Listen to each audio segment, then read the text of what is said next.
جی السلام علیکم. پی پی 148 UC 43 بادامی باغ کا علاقہ ہے. یہاں پر ہمارے کارکنان کے اوپر نون لیگی گنڈوں نے فائرنگ کی ہے. 5 احباب شدید زخمی ہیں. تمام کارکنان، پورے پاکستان کے کارکنان الرٹ رہے. کوئی بھی کال دی جا سکتی ہے. ہم ان کو کسی قیمت پر معاف نہیں کریں گے.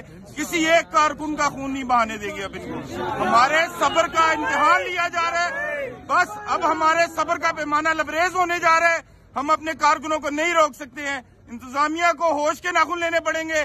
انتظامیہ فوری طور پر ان ظالموں کو گرفتار کر کے ہمارے سامنے پیش کرے. لبیک لبیک لبیک یا رسول اللہ.